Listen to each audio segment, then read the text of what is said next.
Hi,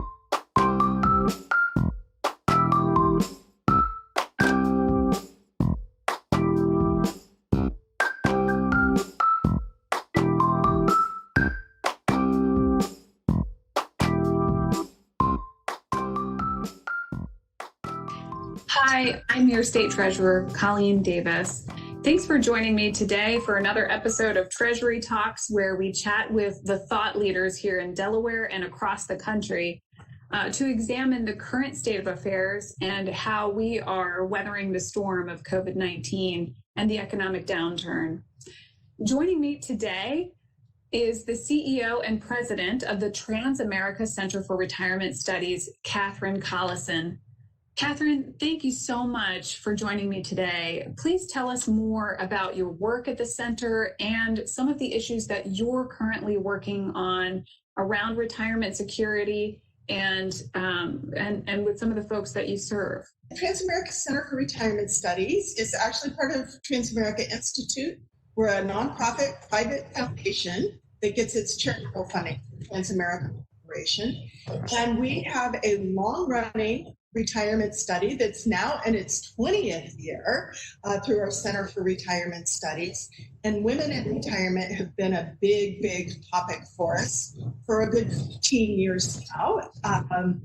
And today, I think it's even more important that we talk about the retirement-related risks that women face, because we are at a disadvantage compared with men when it comes to saving and planning and achieving long-term financial security.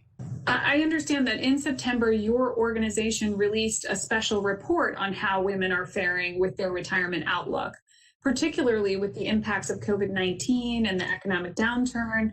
What prompted your organization to dive into this subject, and what were your findings? Well, I'll give you some bigger context and then talk about why it's so important that we're discussing this today. And the retirement-related risks that women face are, we've made tremendous strides in terms of educational attainment, career opportunities, access that our grandmothers and great-grandmothers would have never dreamed of. Now, amid the pandemic, women's retirement risks are even greater. I think we've seen the report from the Bureau of Labor Statistics. 865,000 women dropped out of the workforce in August and September. It's on one level understandable that women are making this decision. However, it's going to be extraordinarily difficult to jump back into the workforce when the economy begins to recover. Yeah, I think it's really striking when we start to look at those numbers. How do we get women more engaged to really start thinking about their financial future and where we can go to learn more about their options and really make informed decisions about their retirement? Well, an important first step is exactly what we're doing today, is we are talking about the issue. We still have tremendous work to do in raising awareness among women about the risks faced, and to make it a topic of conversation. Fewer than 1 in 5 women in the workforce or recently laid off or furloughed say they frequently talk about saving and investing for retirement. And there's ways to talk about money and learn about money, that are comfy and not tacky or overly revealing. But that finding is far less than men. And we just have to start by recognizing the issue, getting comfortable talking about it, and then from there, a whole realm of possibilities open up. Steps that women can take to help improve their long-term situation. And I can give you a few examples. And it starts with, I'll give you an idea, getting involved in your family finances.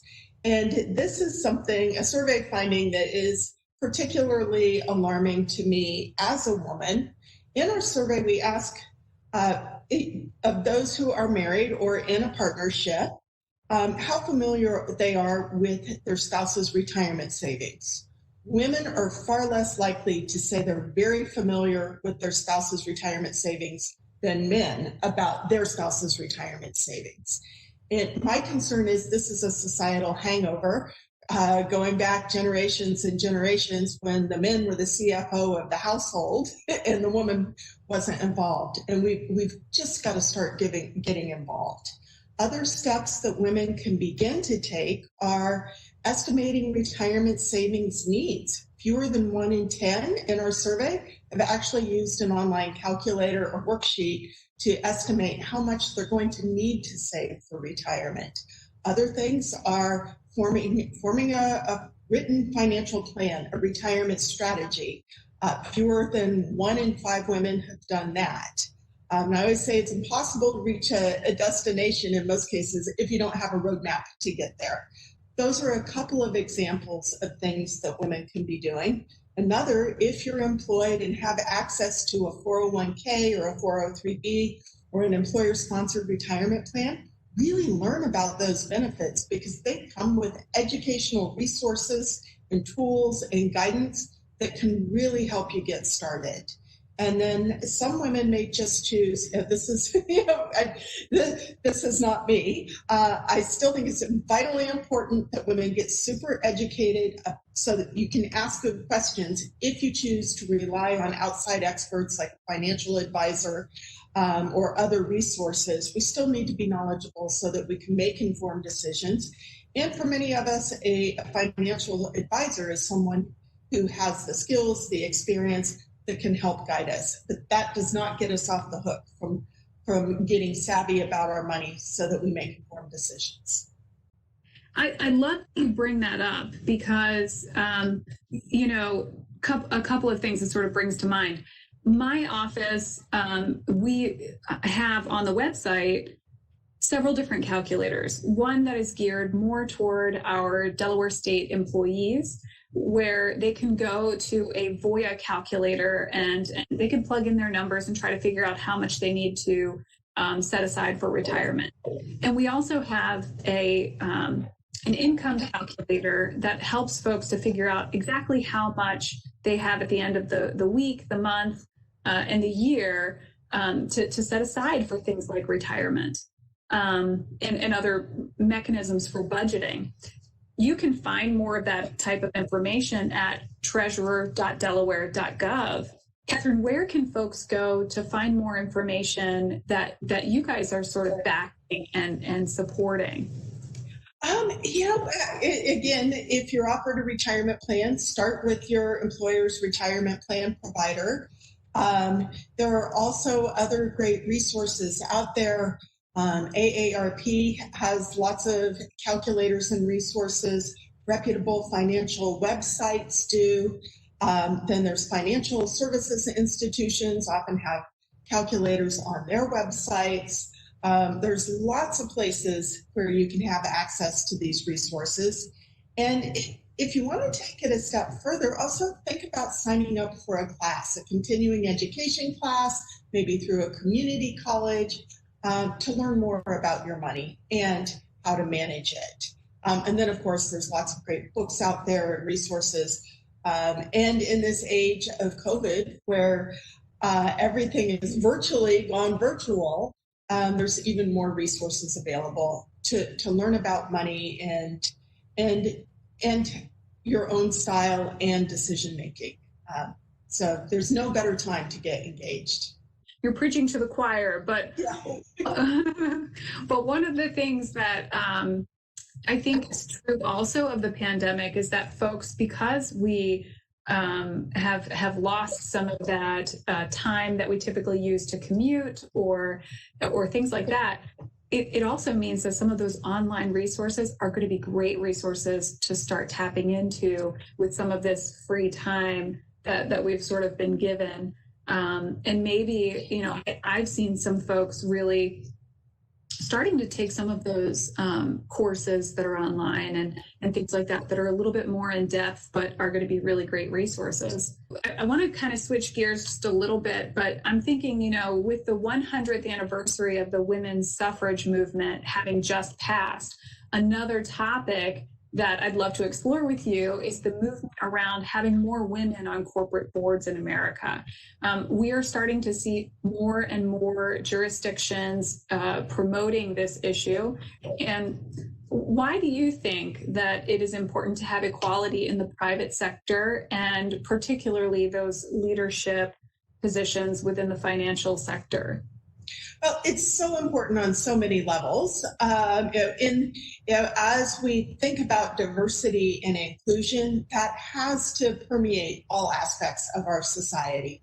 And even at the corporate board level and throughout organizations, there's academic research that shows diverse organizations and those with diverse boards are more likely to outperform their counterparts that do not have diverse boards.